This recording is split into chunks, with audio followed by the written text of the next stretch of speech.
और एसआईआर की प्रक्रिया पर सवाल उठाए हैं। देखिए रिपोर्ट।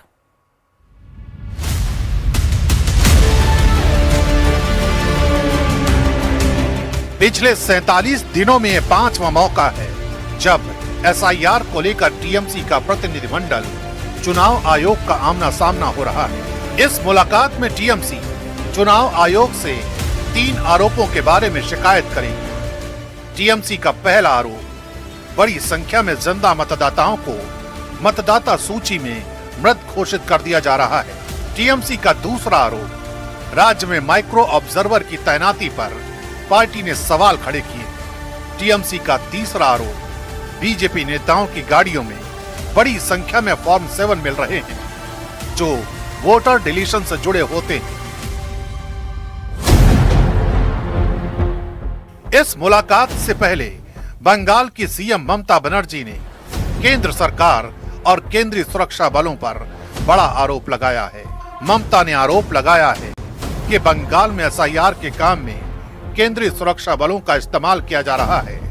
আমি জীবনে দেখিনি, এমনকি আমার কাছে একটা খবর এসেছে কদিন আগে আপনাদের সাংবাদিকদের আর্মি অফিস থেকে কাউকে কাউকে ইনভাইট করা হয়েছিল জাস্ট টু টক। আমি এর মধ্যে কোনো ভুল দেখি না, আমি ওদের সম্মান করি, আমি সব ফোর্সকেই। কিন্তু একটা রিকোয়েস্ট করব, আমার কাছে খবর আছে ফোর্ট ইলিয়ামে একজন কমান্ড্যান্ট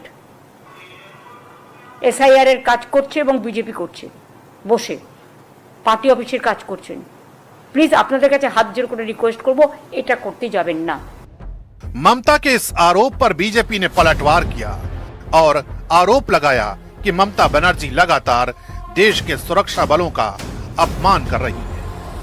किस जगह पे एक सेंट्रल एजेंसी का रेड चल रहा है उससे फाइल छीन सकते हैं, वो भी कोर्ट स्कैम का हवाला का। अपने पार्टी का जो अपराधी तकते हैं उसको बचाने के लिए जो मुख्यमंत्री इसी स्तर पर गिर सकती है तो उस मुख्यमंत्री के लिए सेना के बारे में वो ऐसे बोले, ये नया क्या? इसका पहले भी वो सेना के बारे में ऐसा आप सब बोले हैं। ये पहली बार नहीं है कि ममता बनर्जी किसी और को, केंद्रीय सरकार को वो दोषी ठहरा रही है। बीएसएफ का काम है जो बॉर्डर है, इंटरनेशनल बॉर्डर, अंतर्राष्ट्रीय जो बॉर्डर है उसका सुरक्षा देना।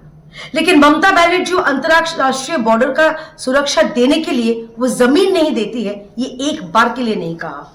माननीय गृह मंत्री कुछ दिन पहले जब बंगाल आए थे उन्होंने स्पष्ट रूप से कहा है कि उन्होंने चिट्ठी लिखा है 7 बार। उनके तरफ से, उनके दफ्तर से जो सेक्रेटरी साहब है वो आए थे 4 बार, बैठक करके गए हैं जमीन मांगने के लिए। ममता बनर्जी ये नहीं बोलती है। बार बार एसआईआर को लेके इतना डर क्यों है? बार बार इतना सारा उसके पास अभी बीजेपी ऑफिस चला रहा है, कभी शुभेंदु अधिकारी कर रहा है, कभी अमित शाह जी का ऊपर आक्रमण चल रहा है, अभी फोर्ट विलियम में चला गया आर्मी के ऊपर। मतलब किसी का सम्मान नहीं है। एसआईआर ऐसा पूरा देश में चल रहा है, कोई जगह में कोई नहीं बोल रहा है, तो मुख्यमंत्री को इतना क्यों दर्द हो रहा है? क्योंकि उसका डर है। इस टाइम में एसआईआर में जो लोग 58 लोगों का नाम बाद गया है, क्योंकि 40 लाख का तो आसपास में हम लोग का डिफरेंस था, वो तो हम लोग कवर हो गया, 58 लाख हो गया, तो जीतने का भी कुछ रास्ता है ही नहीं, इसलिए ये सब बोल रहा है। बंगाल में एसआईआर के ऐलान के पहले से ही ममता बनर्जी सरकार उसके विरोध में है और एसआईआर को लेकर केंद्र और बीजेपी पर आए दिन तरह तरह के आरोप लगाती रहती है।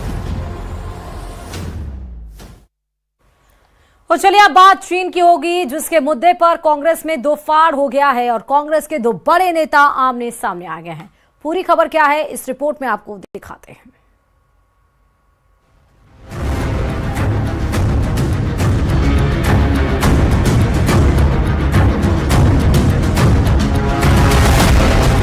बीजेपी और चीन की कम्युनिस्ट पार्टी के प्रतिबंधन की एक मुलाकात अब सिर्फ सत्ता पक्ष के लिए सवाल नहीं बन रही, बल्कि कांग्रेस के भीतर ही सियासी खींचतान की वजह बन गई है। इस मुद्दे पर कांग्रेस के 2 अहम विभाग आमने सामने आ गए हैं। पार्टी के मीडिया विभाग और विदेश विभाग के बीच मतभेद खुलकर सामने आ गए हैं।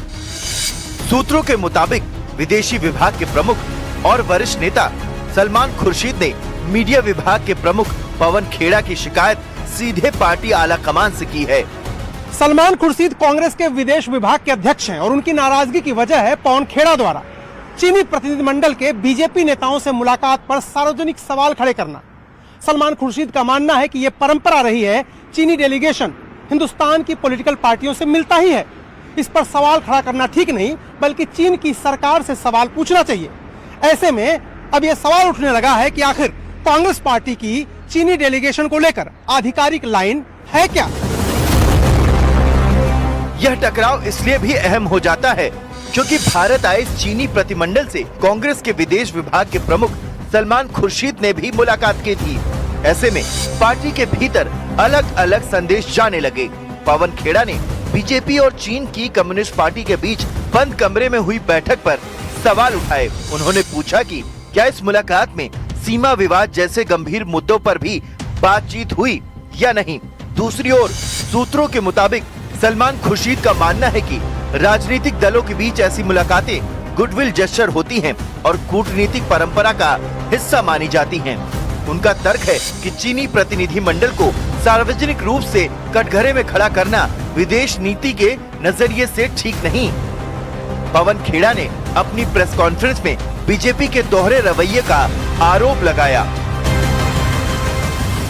लगातार हम चीन के आगे सब कुछ गंवाए चले जा रहे हैं और फिर ये बैठक भी होती है, बैठक को क्लोज डोर होती है, बैठक उनके मुख्यालय पर होती है, उनका स्वागत होता है, गर्मजोशी से होती है, सब कुछ कीजिए। उस बैठक के कुछ घंटों में शख्सगाम घाटी तक पे क्लेम दावा चीन ने कर दिया, इसका भी जवाब दीजिए। लेकिन इस आक्रामक रुख को लेकर कांग्रेस के विदेश विभाग ने आपत्ति जताई और यहीं से पार्टी के भीतर मतभेद गहराते चले गए। दरअसल चीन का डेलीगेशन सोमवार को बीजेपी मुख्यालय पहुंचा था, जहां भारतीय जनता पार्टी के नेताओं के साथ उसकी मुलाकात हुई। इसके बाद मंगलवार को यही डेलीगेशन कांग्रेस के नेता सलमान खुर्शीद से भी मिला। भारतीय जनता पार्टी ने अपनी प्रेस विज्ञप्ति में बताया कि चीनी डेलीगेशन के साथ मुलाकात का मकसद दोनों देशों की पार्टियों के बीच मजबूत संबंध कायम करना था।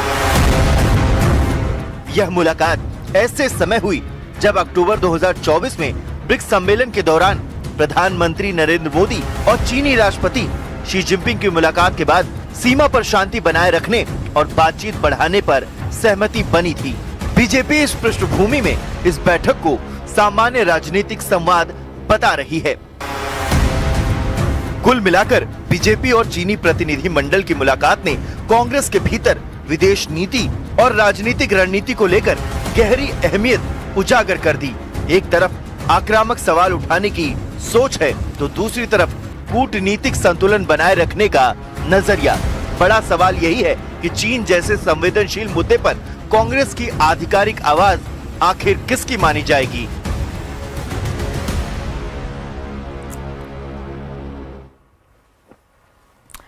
जमीयत उलेमा हिंद के अध्यक्ष मौलाना अरशद मदनी ने कांग्रेस पर बड़ा आरोप लगाया है। अरशद मदनी के मुताबिक आजादी के बाद कांग्रेस ने सांप्रदायिक ताकतों के साथ नरमी बरती, जिसके चलते ये ताकतें मजबूत हुई। अगर 1948 में महात्मा गांधी की हत्या के बाद उन्हें कुचल दिया जाता तो देश